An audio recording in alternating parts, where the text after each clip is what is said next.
আসসালামু আলাইকুম রহমতুল্লাহি ওয়া বারাকাতুহু। বিসমিল্লাহির রহমানির রহিম। আলহামদুলিল্লাহ ওয়াসসালাতু ওয়াসসালামু আলা রাসূলিল্লাহ।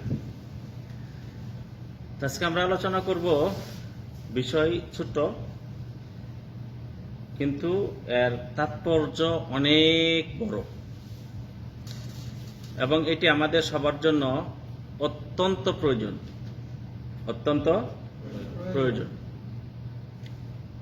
আর তা হলো কালিমাতুত তাওহীদ। কালিমা আত-তাওহীদ, লা ইলাহা ইল্লাল্লাহ। আমরা দেখেন, পিতামাতা মারা গেছেন, দাদা মারা গেছেন, তার আগের যারা মারা গেছেন, রীতি এটাই। আমরা কয়েকদিন ধরে কান্নাকাটি করি, তারপরে ভুলে যাই, তাই না? আমরা চলে যাব, 2-4 দিন মনে রাখবে, তারপরে মনে রাখবে না। আমার দাদার নাম মতো আমি জানি না। তারাও কিন্তু যুদ্ধ করেছে, জীবন যুদ্ধ করেছে, মানুষের সাথে মারামারি করেছে সম্পদ রক্ষার জন্য। রক্ষা হয়েছে না? উনি চলে গেছেন, তাই না? তো আমরাও চলে যাব, সবাইকে চলে যেতে হবে। তো আমাদের যে বিষয়টি বা যে সম্পত্তি আপনার এবং আমার, সেটা রক্ষা করবেন, ওটাকে রক্ষা করার জন্য আরো একজন রক্ষকের দরকার আছে। কি দরকার আছে? অর্থাৎ আপনি সালাত আদায় করলেন, সিয়াম পালন করলেন, হজ আদায় করলেন, সাদকা করলেন, যাকাত করলেন, এগুলি রক্ষার জন্য আরো একজন রক্ষক প্রয়োজন রয়েছে। যদি সেই রক্ষক না থাকে, তাহলে এগুলি কিছুই রক্ষা হবে না। আবু জেহেল হাজী সাহেব, কিন্তু জানেন তো আবু জেহেল হাজী সাহেব না? আবু জেহেল হজ করেনি? আব্দুল মুত্তালেব, তার ইমানের শক্তি কেমন ছিল জানেন? আব্রাহা যখন তার উট সম্পদ সব নিয়ে চলে গেছে, আব্দুল মুত্তালেব গিয়ে বলছে আব্রাহাকে যে আমার উটগুলি আপনি আমাকে ফেরত দিন। বলছো তুমি আশ্চর্য, তোমরা মানুষ, কি আশ্চর্য! তোমাদের সম্মানের কেন্দ্রবিন্দু কাবা ঘর, এই কাবা ঘরকে ভাঙার জন্য, এই কাবা ঘরকে ধ্বংস করার জন্য আমি এসেছি। এই কাবা ঘরের কথা বলো না, তুমি বলছো তোমার সম্পদের কথা। আব্দুল মুত্তালিব বলেছিলেন যে কাবা ঘরের একজন রব রয়েছে, তিনি সেটা রক্ষা করবেন। তাহলে তার ভিতরে আল্লাহর প্রতি কতটুকু ভরসা, বিশ্বাস ছিল। কাবা ঘর নির্মাণ করা হচ্ছে, সেখানে শর্ত দিয়েছেন সবাই যে কাবা ঘর আল্লাহর ঘর, কাবা ঘর আল্লাহর ঘর, এই ঘরটাকে নির্মাণ করব, কেউ যেন হারামের টাকা না দেয়। কর্মচারী টাকা পরিশোধ করনি, ওই টাকা দিবে না। ডাকাতি করেছ, ওই টাকা দিবে না। সুদের টাকা দিবে না, ঘুষের টাকা দিবে না। একবারে স্বচ্ছ হালাল টাকা এখানে দান করবে। আজকালকে মসজিদে দান যে করি, ওরকম মুসলমান কয়জন পাওয়া যাবে? তো টাকা উঠানো হলো, টাকা উঠানোর পরে হিসাব করা হলো। হিসাব করে দেখে যে ইব্রাহিম আলাইহিস সালাতু ওয়াস সালাম যেই ভিত্তির উপর কাবা নির্মাণ করেছিলেন, ওই ভিত্তির উপর নির্মাণ করতে গেলে যেই টাকা উঠেছে, এই টাকা দিয়ে করা সম্ভব না। এই টাকা দিয়ে করা সম্ভব না। তখন কি করলো? কিছু জায়গা ফাঁকা রাখলো। ফাঁকা রেখে তারপরে কাবা ঘর নির্মাণ করা হলো। দেখবেন যখন তওয়াফ করবেন কাবা ঘর শেষ, তারপরে কিন্তু আবার বেড়া দেওয়া আছে, ওই পাশ দিয়ে তওয়াফ করতে হয়, কেন ওইটাও কাবা ঘরের অন্তর্ভুক্ত। তাহলে তারা তো টাকাওয়ালা ছিল, কেন করেনি? কেন? হারাম টাকা দিয়ে কাবা ঘর নির্মাণ করব না।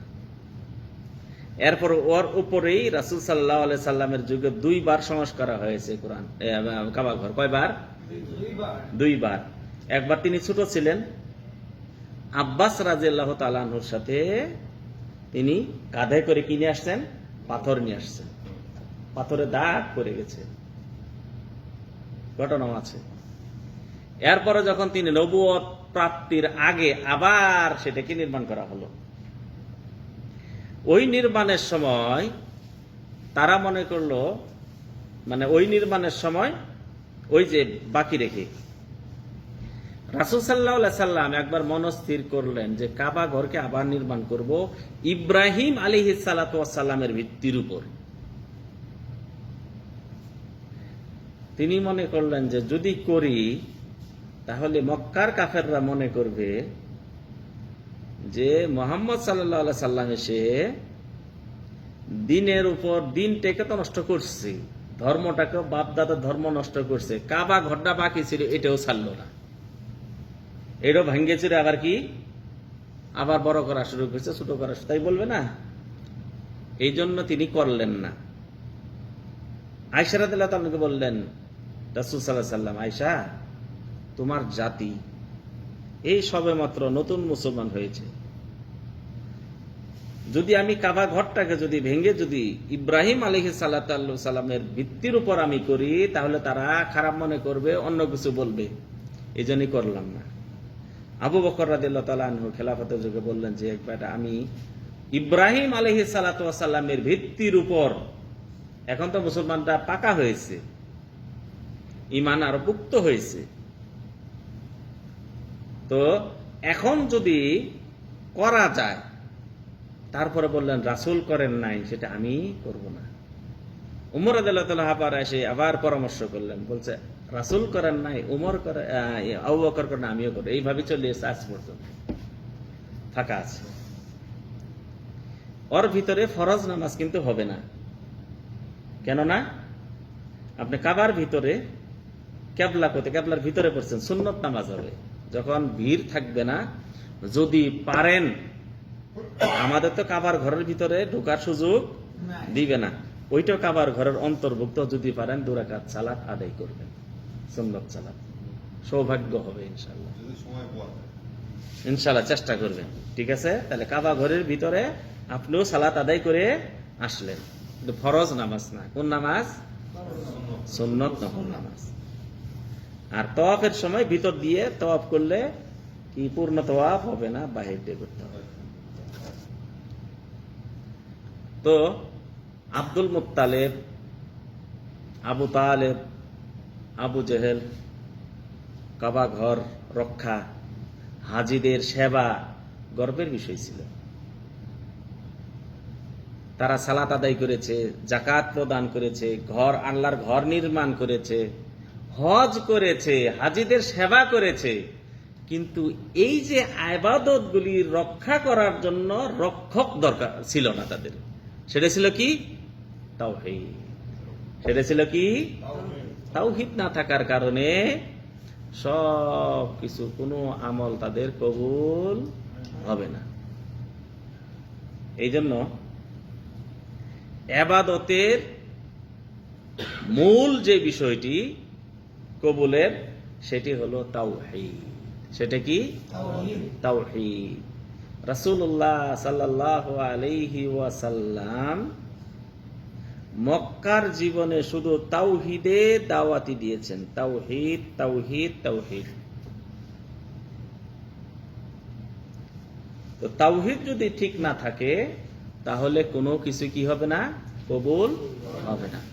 আবার অনেকে বলে থাকে আপনারা শুধু ওই খালি আছে তাওহীদ আর শিরকের ব্যাপারে, অনেকে বলে না। ইব্রাহিম আলাইহিস সালাতু ওয়াস সালাম তাওহীদ প্রতিষ্ঠার ক্ষেত্রে তিনি হলেন একক আদর্শ, একাই একটা জাতি। ইব্রাহিম আলাইহিস সালাম কি একাই একজন জাতি। ইব্রাহিম আলাইহিস সালামকে বলছেন উম্মাতান, উম্মা, একটা আদর্শ। তিনি আল্লাহর কাছে দোয়া করলেন, আল্লাহ তুমি আমাকে এবং আমার সন্তানকে মূর্তি পূজা থেকে বাঁচায় রাখো। আল্লাহ, উনি যে শিরকে পতিত হবেন এটা কি সম্ভাবনা? সম্ভাবনা নাই। এরপরও তিনি কি করছেন? তিনি কি করছেন? আল্লাহর কাছে দোয়া করছেন যাতে করে শিরকে আমি পতিত না হই, শিরকে যেন কি না হই, পতিত না হই। তাহলে তাওহীদটা যদি আপনার ভিতর না থাকে তাহলে না কবুল হবে সালাত, না সিয়াম, না হজ, না যাকাত, কোনো কিছুই কি হবে না, কবুল হবে না। আচ্ছা, তাওহীদটা কত বড় গুরুত্বপূর্ণ জানেন? যারা তালেবে ইলম, যারা কি ইলম শিক্ষা গ্রহণ করে, তাদের মর্যাদা হলো ফেরেশতারা তাদের সন্তুষ্টির জন্য তাদের পাখা বিছিয়ে দেয় পায়ের নিচে। কাদের পায়ের নিচে? আপনারা যারা তালেবে ইলম, যারা ইলম অর্জন করেন। সাগরের ভিতরে প্রাণী কত প্রকার রয়েছে কেউ জানে না। বিজ্ঞানীরা বলছে যে পানির ভিতরে যে প্রাণী রয়েছে তার 5 ভাগ আমরা হয়তো আবিষ্কার করতে পেরেছি, 95 ভাগ আবিষ্কার করতেই পারি নাই। মারিয়ানা ট্রেঞ্চ সবচেয়ে গভীরতম, আরো অনেক জায়গায় আছে। এরপরে আমাজন বনের ভিতরে কত যে প্রাণী রয়েছে, নতুন নতুন আবিষ্কার হচ্ছে, তাই না? তারপরে আমাদের এলাকাতেই মাঝে মাঝে দেখা যায় নতুন নতুন প্রাণী, তাই না? তো পৃথিবীতে যে কত কোটি প্রাণী রয়েছে, প্রকার প্রাণী রয়েছে, আল্লাহ তাআলা ছাড়া কেউ জানে না। আল্লাহ নবী সাল্লাল্লাহু আলাইহি সাল্লাম বলেন, কেউ যখন জ্ঞান অর্জন করার নিমিত্তে কোনো একটা পথ বেছে নেয়, যেই পথে সে জ্ঞান অর্জন করবে, তাহলে তার জন্য আল্লাহ তাআলা জান্নাতের পথকে আল্লাহ তাআলা সহজ করে দেন। আর আমরা জানি জান্নাতের পথ কঠিন আর জাহান্নামের পথ হলো সহজ। একটাই আমল আছে, যে আমলটা করলে আল্লাহ তাআলা জান্নাতের পথকে তিনি সহজ করে দেন, সুগম করে দেন। এবং পৃথিবীতে যত প্রাণী আছে, পৃথিবীতে যত প্রাণী আছে,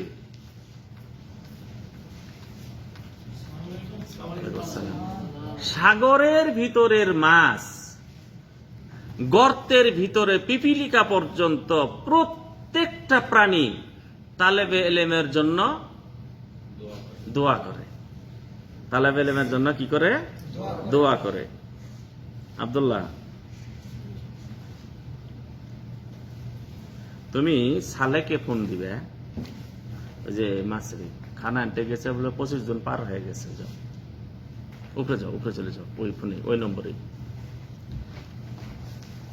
অথবা শরীফকে ফোন করে দিতে, হ্যাঁ বলছে 25 জন পার হয়ে গেছে, পারলে 6টা নিয়ে আসো। তো এবং এরা কেন দোয়া করে জানেন? এরা কেন দোয়া করে? এই একটা বিষয়। তারা কেন আপনার জন্য দোয়া করে, আপনাদের জন্য কেন দোয়া করে। আর একটা বিষয় হলো, কিয়ামত সংঘটিত হবে এমন সময়, যেই সময়কালে পৃথিবীতে মুমিন থাকবে না, আকীদা মানে তাওহীদবাদী কোনো লোক থাকবে না। যাদের ভিতরে তাওহীদ আছে একটা লোকও পৃথিবীতে থাকবে না। তখন কিয়ামত হবে। কখন কিয়ামত হবে? তাওহীদের কোনো লোক থাকবে না, তখন তাদের উপর কিয়ামত হবে। কেন হবে জানেন? তাওহীদ থাকলে কি লাভটা?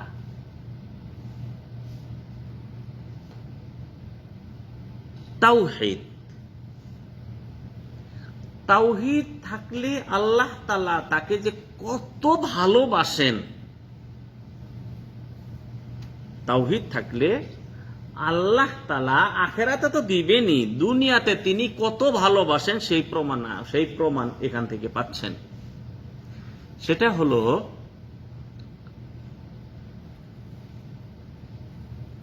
কিয়ামত যখন সংঘটিত হবে, সূরা হজ্জে পড়েন, বাচ্চা প্রসবের যে ব্যথা, কত যে ব্যথা, আর কিয়ামত যখন সংঘটিত হবে, সিংহা যখন ফুৎকার দিবে, এমন ভয়াবহ পরিস্থিতি হবে যে বাচ্চা প্রসব হয়ে যাবে, মা বুঝতেই পারবে না বাচ্চা প্রসব হলো। মানে বাচ্চা প্রসবের ব্যথা তার কাছে কিছুই মনে হবে না। তাহলে সিংহা ফুৎকারের যে ভয়াবহতাটা তো কত বড় হবে। একটা শিশু বাচ্চা ওই ভয়াবহ পরিস্থিতিতে এত ঘাবড়ে যাবে, এত ভয় পাবে, ওই ভয়ের কারণে মানুষ যখন কষ্টে থাকে 2-4 বছর 10 বছরে, তার শরীরের মানে লোম বা চুল পেকে সাদা হয়ে যায়। আল্লাহ তাআলা বলছেন, ওই বাচ্চা শিশু ওই ভয়াবহতা দেখে, তার ওই ভয়াবহতার সঙ্গে সঙ্গে তার চুলগুলি এই ভয়ে সাদা ফরফরা হয়ে যাবে। পরিস্থিতিটা কত বড় ভয়াবহ হবে। সিংহায় ফুৎকার যখন দিবে, ছোট বাচ্চা বৃদ্ধ হয়ে যাবে। মা দুগ্ধ পিছু দেখেন যে হয় কি বলে, ভূমিকম্প হচ্ছে, কিন্তু মা কিন্তু বাচ্চাকে ছাড়েনি, ওই অবস্থায় মারা গেছে। ভূমিকম্পের যে পরিস্থিতি এর চেয়ে কোটি কোটি গুণ বড় হবে। বাচ্চা দুধ খাওয়াইতেছে, যখন সিংহায় ফুৎকার দিয়ে বাচ্চাকে ভুলে যাবে। এত ভয়াবহ পরিস্থিতি হবে।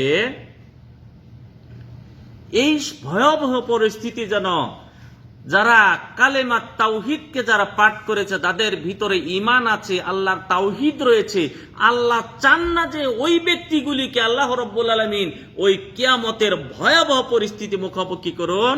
এই জন্য আল্লাহ রাব্বুল আলামিন ওই তার আগে মুমিনদেরকে আল্লাহ তাআলা উঠিয়ে নেবেন।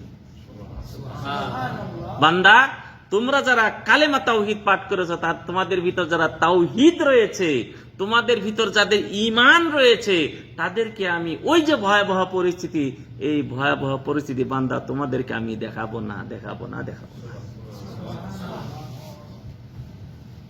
এই জন্যই পৃথিবীর পিঁপড়া থেকে শুরু করে মাছ পর্যন্ত প্রতিটি প্রাণী যারা তালেবে এলেম, তাওহীদকে রক্ষার জন্য যারা জ্ঞানার্জন করে এবং জ্ঞান বিস্তার করে, তাদের জন্য তারা দোয়া করে।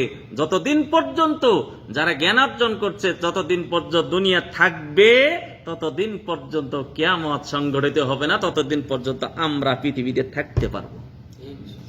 এই জন্য আপনাদের জন্য দোয়া করে। এই জন্য কি করে? দোয়া করে।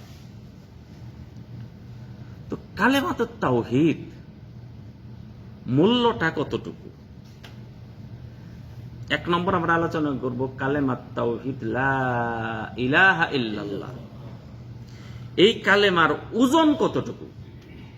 এই কালেমার ওজন কতটুকু? একটা হলো দুনিয়াতে আর হলো আখিরাতে।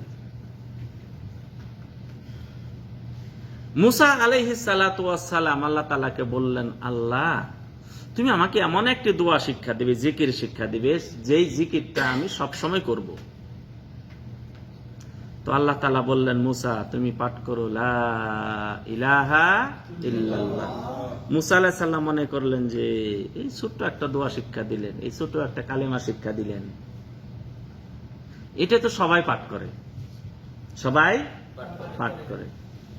আল্লাহ তাআলা বললেন, মুসা সাত সাত তবক জমিন, সাত তবক আসমান, এগুলি সবগুলি যদি এক পাল্লাতে রাখা হয়, আমি ছাড়া যদি এক পাল্লাতে সবকিছু রাখা হয়, আর এক পাল্লাতে যদি লা ইলাহা এই কালেমাটা রাখা হয়, তাহলে কালেমাটাই ভারী হয়ে যাবে। আমাদের দুনিয়াটা কতটুকু, তারপরে সৌরজগৎ, তারপর আরো কত কিছু রয়েছে, ব্ল্যাক হোল থেকে শুরু করে আরো কত কিছু করে শেষ নাই। কি নাই? শেষ নাই। কি বলেন? সূর্যে মানে আলোর গতি কত, 1 কোটি মিলিয়ন বছরও যদি এই আলো যেতে থাকে, তারপরও শেষ হবে না। এগুলি সবকিছু যদি এক পাল্লা রাখা হয়, এটা তো দুনিয়াতে, আরো দ্বিতীয় আসমান, তৃতীয় আসমান, চতুর্থ আসমান, পঞ্চম আসমান, সপ্তম আসমান, এগুলি শেষ করে যদি কি হয়? আব্দুল্লাহ বলো তো, ক্লাস আছে? বলো ক্লাস আছে, ক্লাস ফোন করবে, উপরে যাও। কালেমায় ভারী হয়ে যাবে, এটা হলো দুনিয়াতে। আখেরাতে কি হবে? এক ব্যক্তির 99টি তার জন্য দফতরানা হবে, তার ভিতরে ভালো কিছু বলতে নাই, শুধু খারাপ লেখা, খারাপ লেখা, খারাপ লেখা, খারাপ লেখা। ফেরেশতাদের আল্লাহ বলবেন, আল্লাহ দেখো তো কিছুতে পার করা যায় নাকি আমার বান্দাকে। ফেরেশতারা খুঁজে বলবেন, আল্লাহ কিছুই পাওয়া যায় না। পার করবেন কেমনে? পার করবেন? আল্লাহ তাআলা কিয়ামতের দিন চাইবেন, আমার বান্দাকে আমি পার করে দিই, যদি শিরক না থাকে, যদি কি না থাকে, শিরক না থাকে, বান্দাকে আমি পার করে দেব। ফেরেশতারা খুঁজে খুঁজে খুঁজে বলে খালি গুনাই লেখা, গুনাই লেখা। বলছে দেখো, দেখতে দেখতে দেখা যাবে ছোট্ট একটা কাঠ পাওয়া গেছে, যেখানে লেখা আছে লা ইলাহা ইল্লাল্লাহ। আল্লাহ তাআলা বলবেন, বা ফেরেশতারা তার ওই যত দপ্তর রয়েছে, 99টি দপ্তর, আর 99 দপ্তর কত বড় হবে, মাদ্দাল বাসার, যত দূর যাবে এত দূর, এত বড় তার কি দপ্তর। এক পাল্লায় রেখে বলছে, ঠিক আছে ওই কাঠটাই এক পাল্লায় রেখে দাও।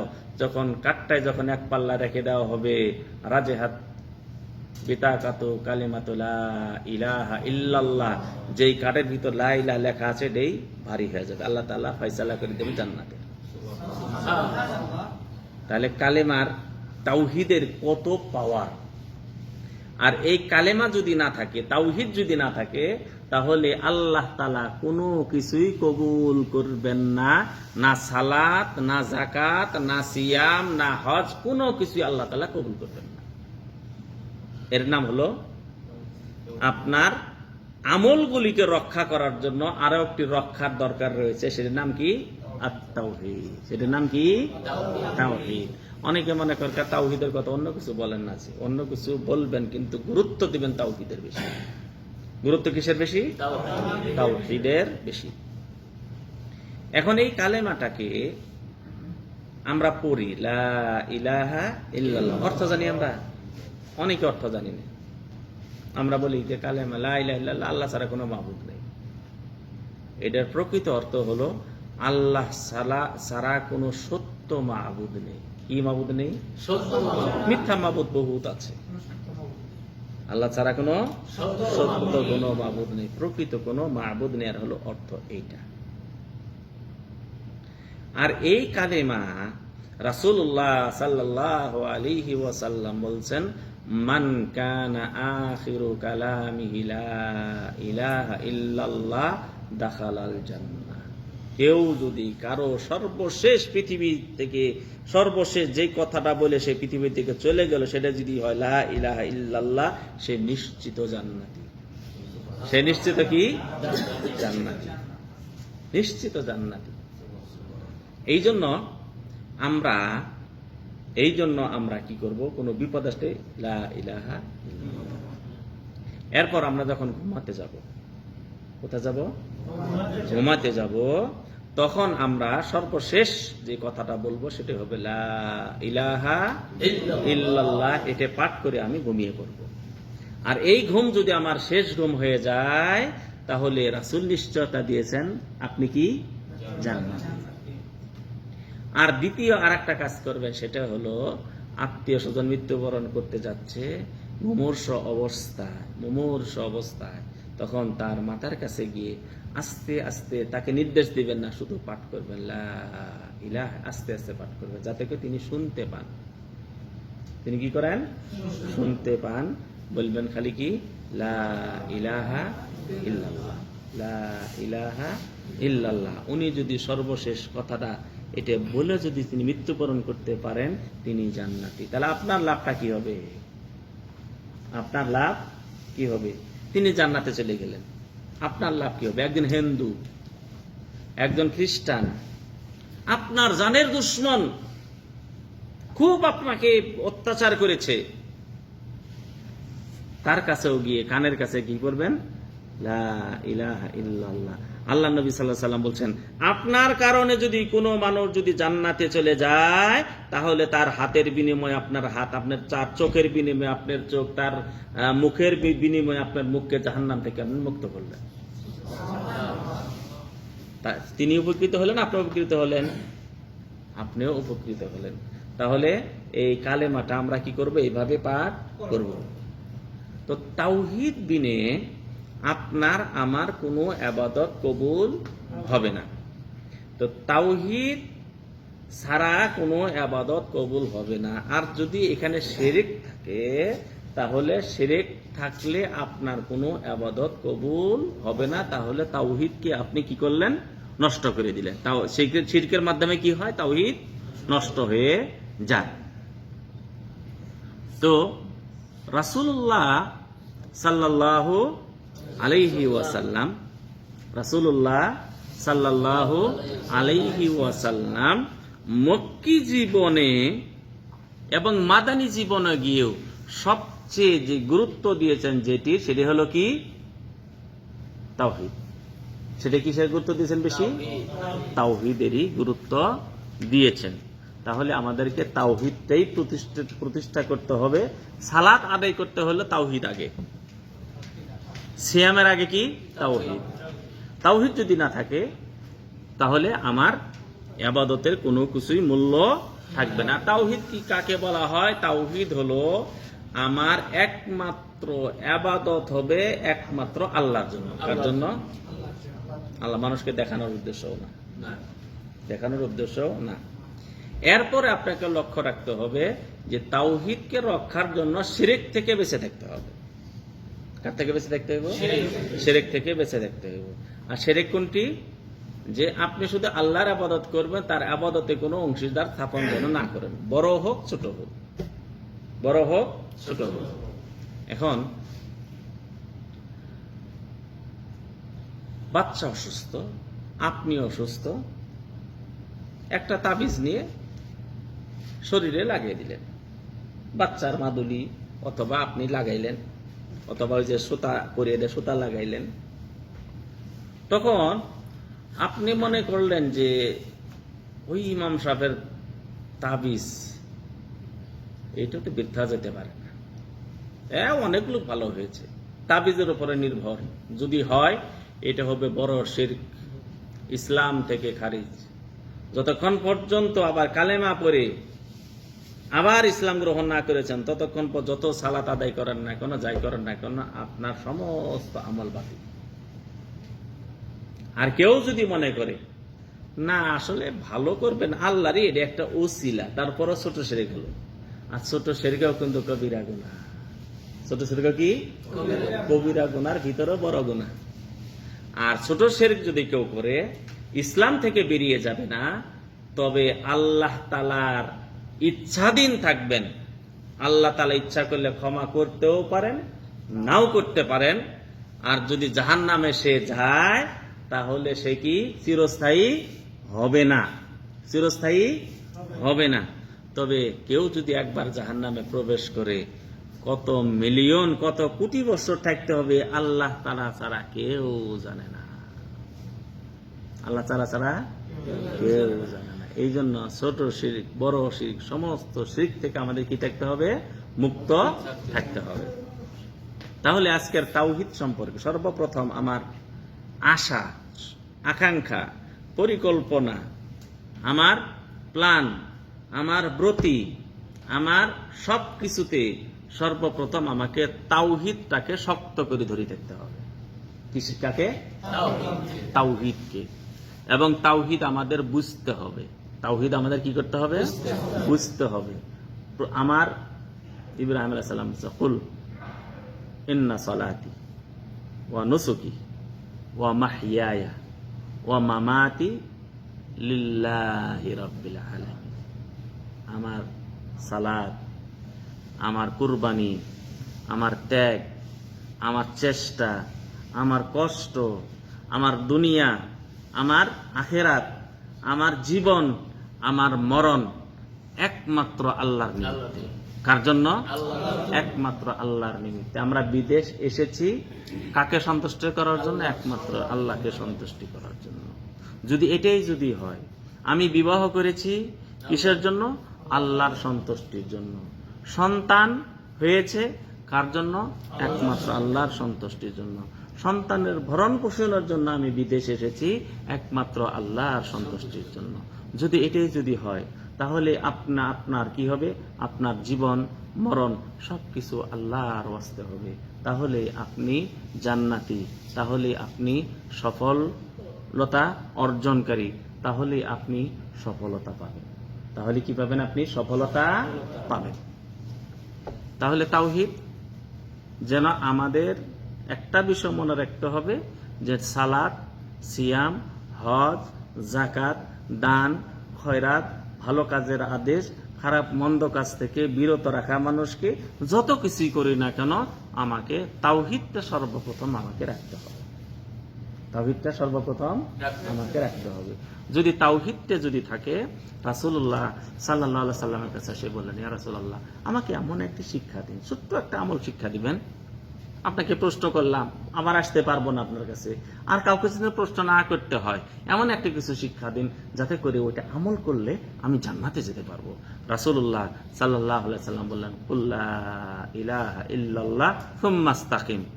উম্মত আমার সাহাবী, তুমি লা ইলাহা ইল্লাল্লাহ এই কালেমাটা তুমি পাঠ করো এবং এই কালেমার উপরে তুমি থাকবে, অবিচল থাকতে যদি পারো তাহলেই তুমি জান্নাত। কি করতে হবে? কালেমা লা ইলাহা ইল্লাল্লাহ, এই কালেমাতুত তাওহীদকে পাঠ করব এবং ফজরে যখন আজান দিবে ওই কালেমা আমাকে ডাকবে, চলো নামাজে। বিবাহ করতে যাব, ওই কালেমা বলবে কোন মেয়েকে আপনাকে চয়েস করতে হবে। আপনি চাকরিতে যাবেন, কালেমা বলবে কোন চাকরিটা আপনি চয়েস করবেন। বুঝা গেছে? তাহলেই আলহামদুলিল্লাহ, সহজ, অতি সহজ আমল। সেটা কি? বলবো লা ইলাহা ইল্লাল্লাহ এবং এই কালেমার উপরেই অবিচল থাকবো, অটুট থাকবো, কালেমাকে ধরে রাখবো, বাস। রাজি আছি ইনশাআল্লাহ সবাই? কালেমা, এই কালেমাটা আপনি কয়বার পাঠ করবেন দিনে? হ্যাঁ, কালেমা পাঠ করলে কতটুকু ওজন হবে? বোঝা গেছে তো? তাহলে কালেমাটা লা ইলাহা ইল্লাল্লাহ এইটা আমরা দিনে একটা পরিকল্পনা করব, একটা প্ল্যান করব যে আমি প্রত্যেক সালাতের পর আমি 10 বার পাঠ করব, ঘুমানোর আগে 10 বার পাঠ করব, বাস।